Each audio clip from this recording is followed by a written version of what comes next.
Well,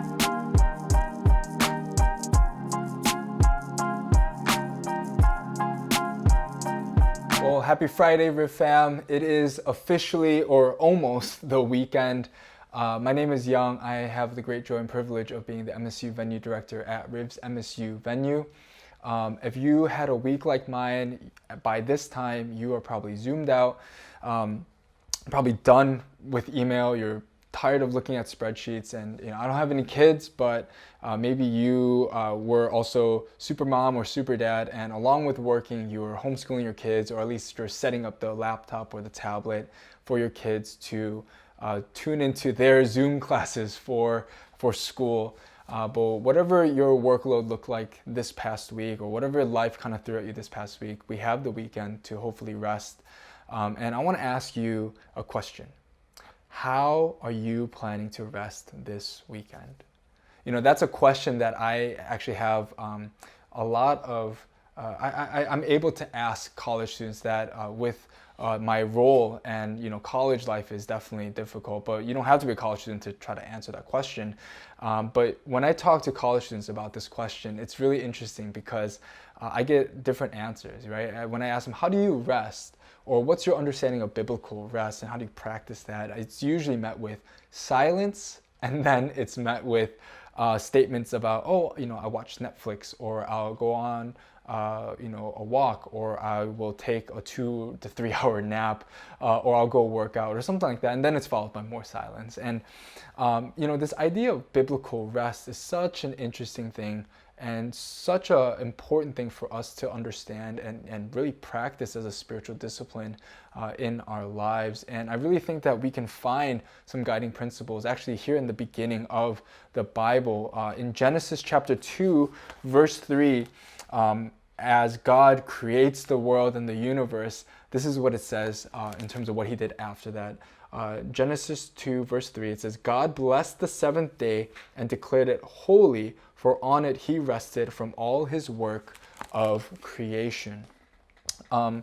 During the summertime, I believe last year, or sometime last year, one of our pastors actually had the chance to go to Israel. And during this trip, the tour guide was also a Jewish scholar. And during a conversation that he was having with this tour guide, this gentleman who was a Jewish scholar was explaining how Americans, or at least Western society, has an incomplete understanding of what rest actually is. We tend to think, he was saying that we tend to think that rest is where we just cease and stop working, which is what we see here that God is doing. But he's saying that that's incomplete. That actually the Jewish people understand rest, or Sabbath rest, to be ceasing from our work and using that time in turn to look to God.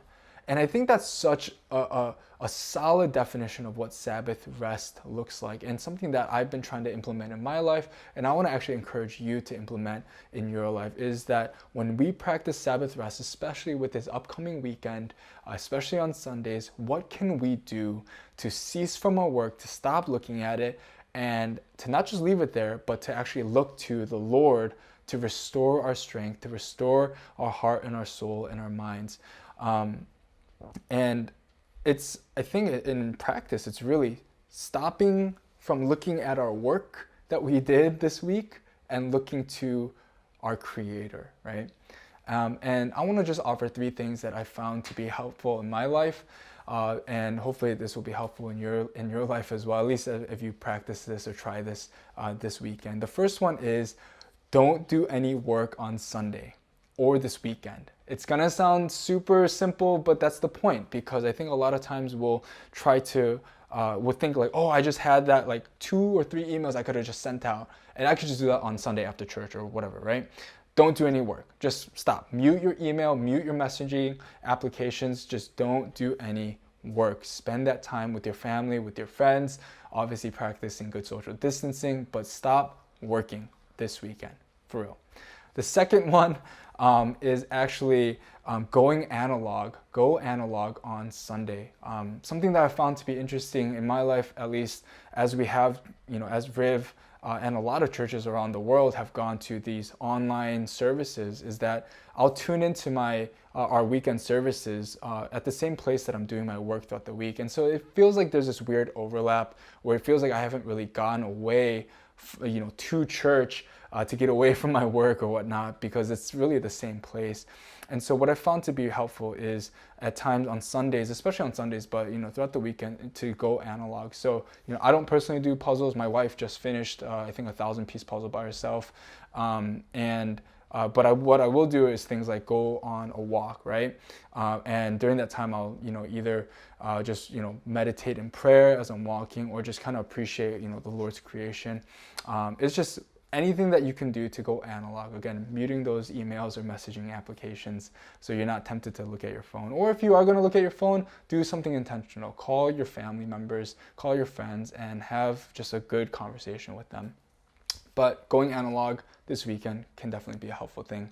The third thing that has been really helpful for me in really just ceasing from my work and looking to the Lord has been practicing prayers of thanksgiving, right? And what I mean by that is so many times when we pray, the challenge here is to not pray prayers of supplication, meaning don't ask the Lord for something in this time of prayer. Just focus on giving him thanks and giving him glory for all the things that he's done in your life. That's something that I've been practicing this past year, and it's been a challenge, but it's also been awesome because I get to see the areas that the Lord's been really faithful in my life, in the nooks and crannies of my life that really at a glance, I'll overlook. And so when you cease from your work, when you're not doing it, turn to the Lord with prayers of thanksgiving. See where he's been faithful in your life. Stop looking at all the stuff that you have created and look to the Creator. I want to encourage you to do that. I think that's a great way for us to be practicing this discipline of finding Sabbath rest, especially as we're coming into this weekend. So hopefully you found this encouraging. Hopefully you can find restoration and rejuvenation in your heart, in your soul, in your mind, in your life as you practice this discipline of Sabbath rest. Thanks for tuning in. We'll see you in the next one. Peace.